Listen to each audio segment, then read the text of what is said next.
Vous êtes-vous déjà demandé pourquoi Carrefour, un nom si particulier, signifie « croisement de chemin ».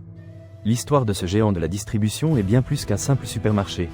C'est une aventure de vision, de risque et, bien sûr, de quelques mythes savoureux. Le début, un carrefour d'ambition. Remontons à la France de 1959. Les frères Jacques et Denis Desforest, ainsi que Louis Desforest, avaient une idée révolutionnaire. Créer un supermarché où les clients pourraient trouver de tout, des aliments frais aux appareils électroménagers, le tout sous un même toit et à des prix compétitifs. À une époque où les petites boutiques dominaient le paysage, l'idée semblait folle. Mais ces entrepreneurs ont vu une opportunité dans la motorisation croissante de la société et la nécessité d'achats plus efficaces. Ainsi, à Annecy, une petite ville dans les Alpes françaises, est né Carrefour. Le nom, croisement de chemin, en français, n'était pas un hasard. Le premier magasin était situé précisément à une intersection, symbolisant le point de rencontre entre producteurs et consommateurs. Les premiers pas, innovation et risque. Les premières années n'ont pas été faciles. La concurrence des magasins traditionnels était féroce et convaincre les fournisseurs de travailler avec un nouveau modèle économique n'a pas été une tâche simple. Mais les fondateurs de Carrefour étaient visionnaires. Ils ont mis en œuvre des stratégies innovantes, comme le libre-service et la vente à grande échelle, qui permettaient d'offrir des prix plus bas. Ils ont également été des pionniers dans la création des marques blanches, des produits de qualité à des prix encore plus accessibles. Un moment clé fut l'ouverture du premier hypermarché en 1963 à Sainte-Geneviève-des-Bois, près de Paris.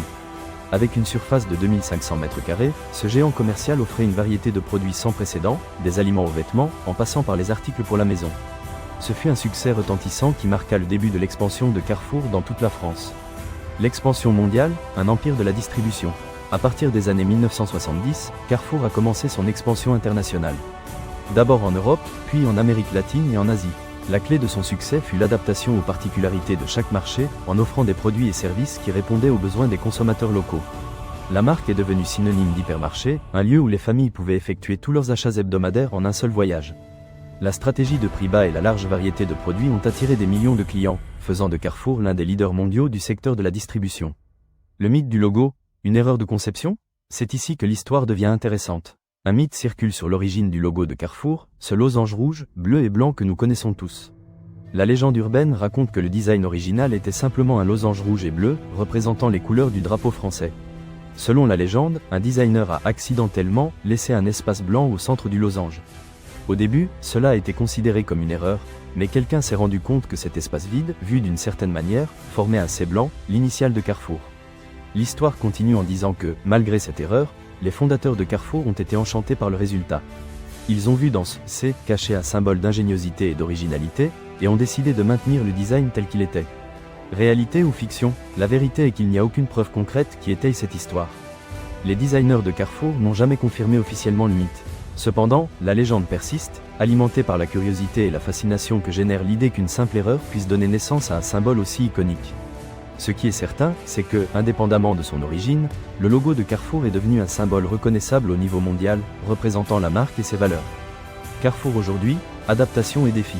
Aujourd'hui, Carrefour est bien plus qu'un hypermarché. La marque a évolué pour s'adapter aux nouveaux temps et aux besoins changeants des consommateurs. Outre les hypermarchés traditionnels, Carrefour offre une large gamme de formats, des supermarchés de proximité aux magasins de commodité. Elle a également fortement misé sur le commerce électronique, permettant aux clients de faire leurs achats depuis le confort de leur foyer. Cependant, Carrefour fait également face à des défis importants. La concurrence croissante d'autres chaînes de distribution, l'essor du commerce électronique et la nécessité de s'adapter aux nouvelles tendances de consommation sont quelques-uns des défis que la marque doit surmonter pour rester pertinente à l'avenir. Conclusion, plus qu'un supermarché. L'histoire de Carrefour est l'histoire d'une vision audacieuse, d'un pari sur l'innovation et de la capacité à s'adapter aux changements. De ce premier Carrefour à Annecy à devenir un géant mondial, Carrefour a parcouru un long chemin. Et même si le mythe du logo n'est qu'une légende urbaine, il sert à nous rappeler que, parfois, les meilleures idées surgissent de la manière la plus inattendue.